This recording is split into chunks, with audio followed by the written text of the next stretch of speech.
राज्यात पण भाजपाचं सरकार. राज्यात काय चालू आहे?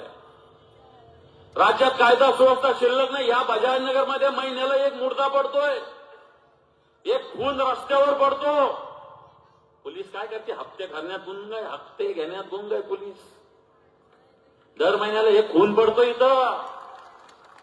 या बजाजनगरमध्ये एमआयडीसी मध्ये हप्ते घेण्यात गुंग आहे पोलीस. तेच गुन्हेगार गुन्हा करतात.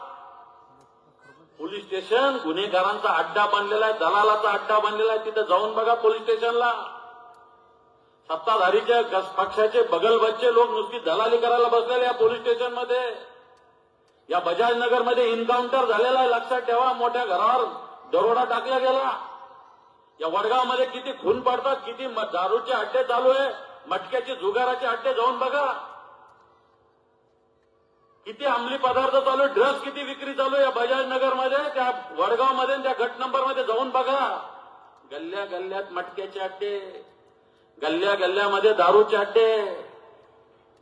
प्रत्येक टीआय आला का त्याचा भाव वाढतो, 4 दिवस धाड टाकतो, भाव वाढून घेतो, संपलं. हे राज्यातली भारतीय जनता पार्टी करते. त्यांना बोलावतं आम्हाला वरपर्यंत द्यावे लागतात सांगतात. म्हणून या राज्यात कायदा सुव्यवस्था शिल्लक नाही, माता भगिनींची सुरक्षितता शिल्लक नाही. आणि म्हणून काय गोष्टी करता तुम्ही? देशात भाजप आणि राज्यात भाजप. मुर्दे पाडण्यासाठी भाजप आणायचा, महागाई वाढवण्यासाठी भारतीय जनता पार्टी आणायची. या देशात पाकिस्तानला आणि चायनाला घुसून घेण्यासाठी भारतीय जनता पार्टी ठेवायची. म्हणून या सगळ्या लोकांना उत्तर दिलं पाहिजे.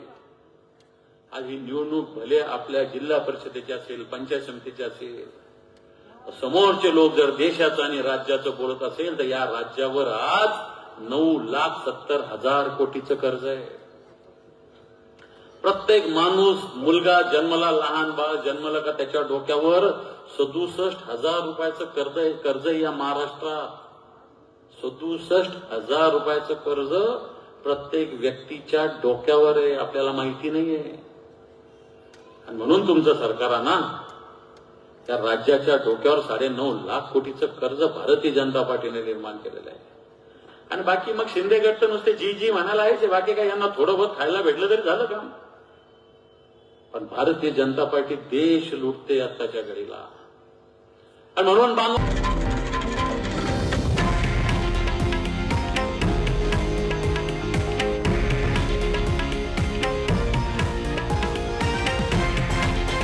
हे आहे देशातील नंबर 1 न्यूज नेटवर्क आणि आपण पाहत आहात TV9 मराठी, एकमेव.